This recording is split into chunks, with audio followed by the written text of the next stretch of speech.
చెప్తుందో విందాం. ఇదేంటిది? ఇది పరలోకపు ద్వారం. తీస్తావా? నేను వెళ్ళాలి. తీయను. ఎందుకు? ఈ జీవ గ్రంథంలో మీ పేరు లేదు కాబట్టి నేను తీయను.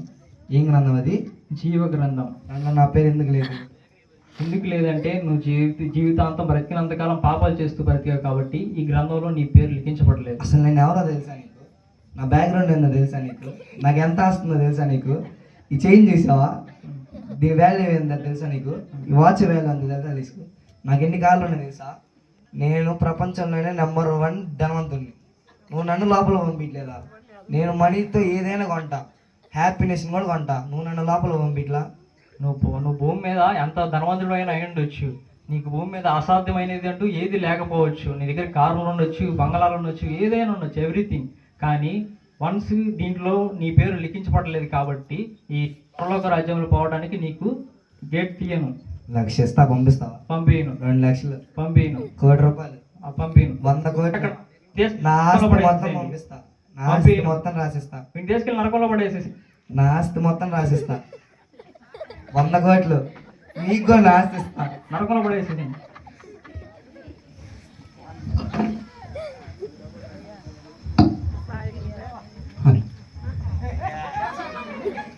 నేను ఎవరో తెలుసా? ఎవరో నీకు తెలియదా? అదేంటిది? ఇది పరలోక ద్వారపు గేటు. దాన్ని తీస్తా, వెళ్తాను. తీయను. ఎందుకు తీయను? దీంట్లో ఈ గ్రంథంలో నీ పేరు లేదు కాబట్టి నేను ఆ గేట్ తీయను. అదేంటిది? ఇది జీవ గ్రంథం. ఈ గ్రంథంలో నీ పేరు లిఖించబడలేదు కాబట్టి పరలోక రాజ్యంలో పోవడానికి నువ్వు అర్హుడు కావు. ప్రపంచంలో ఎన్నో గ్రంథాలు చదివాను, ఎన్నో పుస్తకాలు చదివాను. నాకంటే జ్ఞానవంతులు ఎవరు లేరు ప్రపంచంలో కల్లా. అంటే నన్ను లోపలికి పనివా? నువ్వు ప్రపంచంలో జ్ఞానవంతుడు అవ్వచ్చు, నువ్వు ఎలాన్ మస్క్ కన్నా జ్ఞానవంతుడు అవ్వచ్చు, నువ్వు రాకెట్లు తయారవచ్చు, ఏమైనా చేయొచ్చు. కానీ నీ జ్ఞానంతో నీ ఆత్మను కూడా రక్షించుకోలేదు. నువ్వు జ్ఞానివి అనుకుంటూ అజ్ఞానంగా బ్రతికావు. నీ బ్రతుకు దినం అంతా ఒక పాపిగా బ్రతికావు. సత్యాన్ని తెలుసుకోవడానికి అసలు నీకు మనసే రాలేదు. కాబట్టి ఈ గ్రంథంలో నీ పేరు లిఖించబడలేదు కాబట్టి పరలోకం పోవడానికి నీవు అర్హుడవు కావు. నీవు నిత్య రాజ్యానికి పడ్డావు. నేను తెలుసుకుంటే భూలోకం నుంచి పరలోకానికి లైట్ని కూడా పంపించగలను. నువ్వు ఏదైనా చేయగలవు. ఇప్పుడు నరకంలో పోతే వాళ్ళే చేస్తారు. ఎవరు అక్కడ? మీకు ఇస్తాను.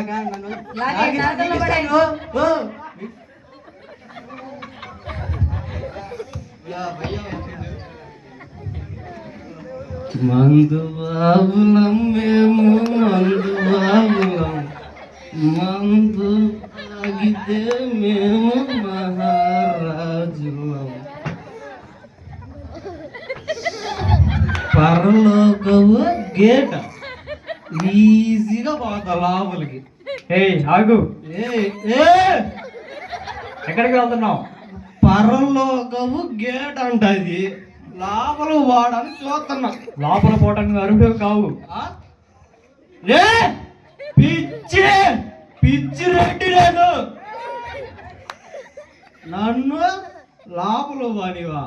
నూతల పాడు వైన్ షాప్ లో పేరు బ్రాండ్ నా పేరు పిచ్చిరెడ్డి. పిచ్చిరెడ్డి నన్ను నన్ను ఎడతావా? నన్ను తెలుసా? ఏంటిది? మందు. మందు అందరు దీంట్లో మంచిది పోసుకొని తాగుతారు, నేను పచ్చి తాగుతా. అందుకే తాగి సచ్చావు. సరే, నన్ను నడతావా? అందుకే నువ్వు బ్రతికినంత కాలం తాగి నీ కుటుంబాన్ని, నీ సమాజాన్ని మొత్తాన్ని పాడు చేసి చచ్చిపోయావు. ఇప్పుడు నువ్వు నరకానికి ఎంచబడ్డావు. ఈ గ్రంథంలో నీ పేరు లేదు కాబట్టి నువ్వు పరలోకం వెళ్ళడానికి అర్హుడవు కావు. నువ్వు రాయ్ లేదంటే నాకి నేను రాస్తా. ఇది నువ్వు నేను రాసేది కాదు. నాకు చదువుకున్నా నేను కూడా, నేను రాస్తా. సంతకం కూడా వచ్చి నాకు, సంతకం వచ్చి నాకు రాస్తా. నాకు లేదా నువ్వు రాయ్. ఇది నువ్వు నేను రాస్తే వెళ్ళేది కాదు. భూమి మీద నువ్వు జీవించిన నీతి క్రియలను బట్టి రాసేది. ఆహా, ఓహో, నువ్వు నిత్య నరకపడ్డావు. భూమి మీద ఉన్నంత బట్టికే నీ యొక్క అవకాశం. నువ్వు తాగి నీ పక్కన నీ చుట్టుపక్కల ఉన్న సమాజాన్ని, నీ కుటుంబాన్ని రోడ్డు చేసావు. నీ జీవితం నాశనం అవడం కాకుండా వాళ్ళ జీవితాలని ప్రతిదీ నాశనం చేసావు. దేవుడు ఎన్నోసార్లు నీకు చెప్పాలని ప్రయత్నించాడు.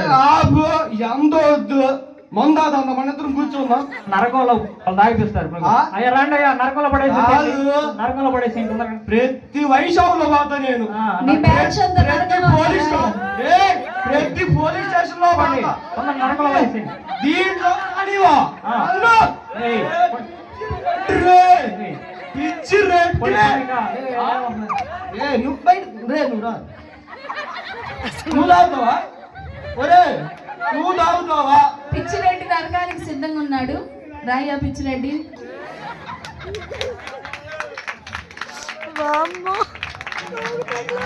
స్కిట్ అయిపోలేదు. అబ్బాయి చాలా చక్కగా చేశాడని మీరు ఆతృత పడకండి. మరొక వ్యక్తి సిద్ధంగా ఉన్నాడు. నెక్స్ట్ మనం రెడీగా ఉంది. నేను పర్రాకను బాటానికి దిద్దాను అనుకుంటా. పర్రాకానికి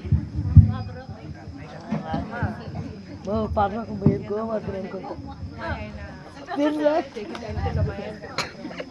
సేమ్ అన్నయ్య కూడా అతను మాట్లాడతాడు ఇంట్లో. గిద్యోన్ బ్రదర్. హలో హలో హలో ఏంటి బాబు, పగలొక్కపు రాజ్యపు గేటా? అయినా నిన్నెవరు ఇక్కడ నుంచోబెట్టింది? ఈ రకంగా పరిశుద్ధున్నై వస్తే పరలోక రాజ్యం పరిశుద్ధులకని చెప్పారు కదా. నేను పరిశుద్ధున్నైతే కనీసం వందనాలని చెప్పాలని కూడా నీకు తెలియలేదు. నువ్వు పరలోకపు రాజ్యపు గేట్ కీపర్వా? పరలోకపు గేట్ నేను వెళ్ళాలి తొందరగా పరలోకానికి. నాకు తెలుసు బాగా తెలుసు. క్రైస్తవుడిని అని చెప్పుకుంటూ మారు మనసు లేకుండా వేషధార బ్రతుకు జీవిస్తున్నారా? హలో, నేనెవరో తెలుసా? మా పాస్టర్ గారు ఎవరో తెలుసా నీకు? మాకెన్ని సంఘాలు ఉన్నాయో తెలుసా? మాకెన్ని కార్లు ఉన్నాయో తెలుసా? మా సంఘం ఎంతమందో తెలుసా? తెలుసు బాగా తెలుసు. మీ పాస్టర్ గారు ఎలాంటిదో తెలుసు, మీ వాక్యం ఎలాంటిదో తెలుసు, మీరు చేసే భక్తి ఎలాంటిదో ఇంకా బాగా తెలుసు. చర్చిలో ఒకలాగా, బయట ఒకలాగా. చర్చిలో వెళ్ళి రంగానే హల్లెలూయా, ఇంటికి రాగానే వాళ్ళకి అని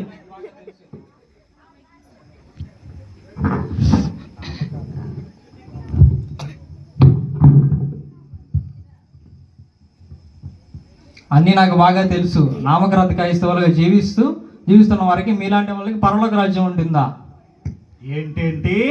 నేను నామకార్థపు క్రైస్తవున్నా? ఎవరు చెప్పారు నీకు ఆ మాట? ప్రతి ఆదివారం చర్చికి వెళ్ళేది ఎవరు? నేను. ప్రతి ఆదివారం కానుకేసేది ఎవరు? నేను. ప్రతి ఆదివారం సంఘానికి కానుకలు ఇచ్చేది ఎవరు? నేను. నామకార్థపు క్రైస్తవుడు అంటావా నువ్వు? తెలుసు నీ దగ్గర ఉన్న ధనము, బలము అన్నీ తెలుసు. అన్నీ అక్రమంగా సంపాదించిందేగా, నీ కష్టపడింది ఏం కాదు కదా. అసలు ఇవన్నీ ఎందుకు? అసలు ఆ జీవ గ్రంథం ఓపెన్ చేసి చూడు. ఫస్ట్ మా పాస్టర్ గారి పేరు ఉంటుంది. మా పాస్టర్ గారి పేరు కిందే నా పేరు కూడా ఉంటుంది. ఉన్నాయి బాగా ఉన్నాయి. నరకంలో ఉన్నాయి. మీ పాస్టర్ గారిది నీది ఫస్ట్ పేరు. దీంట్లో అసలు మటుకు లేదు. మీరు నిత్యరాజ్యానికి ఎన్నుకోబడ్డారు. వెళ్ళండి. ఇంకా మీరు భూమి మీద ఉన్నప్పుడు దేవుడు ఎన్నోసార్లు మీకు వాక్యం ద్వారా గద్దించి చెప్పాడు, ఈ బ్రతుకు మారండి అని. కానీ నక్క వేషం వేసుకొని గొర్రెతోలు కప్పుకొని ఉన్న క్రైస్తవులు మీరు. మీకు ఇంకా నిత్యరాజ్యం వెంచబడింది. వెళ్ళండి నరకానికి. ఎవరు అక్కడ? తీసుకెళ్ళి నరకాన్ని వేయండి. ఈ సమయం మరొక వ్యక్తి వస్తున్నాడు. దేవుని ద్వారం యొద్ద దూత ఎంతో సంతోషంగా చూస్తుంది ఆ వ్యక్తి వైపు.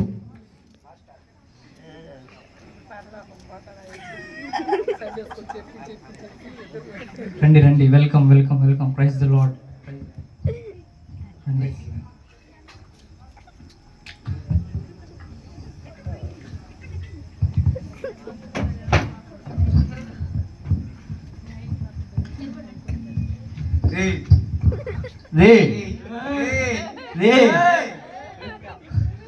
నన్ను పంపివు, అతను లోపల పంపిస్తావా? ఆగండి ఒక నిమిషం. ఇతను నిజమైన క్రైస్తవుడు. ఇతను కూడా ఒక ఫస్ట్ పాపిలాగే బ్రతికాడు. కానీ ఇతని జీవితం మార్చుకున్న తర్వాత ఇతను ఎలాగ మారాడో ఇతని మాట మనం విందాం. చెప్పండి. నేను కూడా మీలాగే ఒకప్పుడు యవ్వన కాలంలో ఉండి ఉన్నప్పుడు నేను ఇండియా నెంబర్ 1 కార్ రేసర్ని. నాకున్న జ్ఞానము, నాకున్న తెలివితేటలు, నాకున్న డబ్బుతోటి నేను ఎంతో విశాలవంతమైన జీవితాన్ని గడిపాను.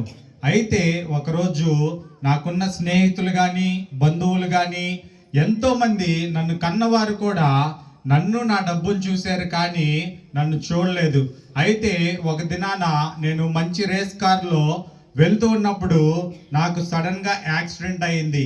యాక్సిడెంట్ అయినప్పుడు డాక్టర్ అన్నాడు, ఇతను మంచానికే పరిమితము, ఇతను ఇంకా లెగవలేడు అన్నాడు.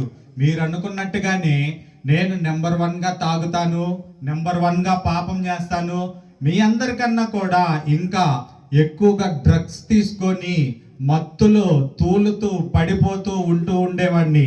అంతేకాదు నన్ను చూసిన వాళ్ళందరూ కూడా నన్ను అసహ్యించుకునేవారు.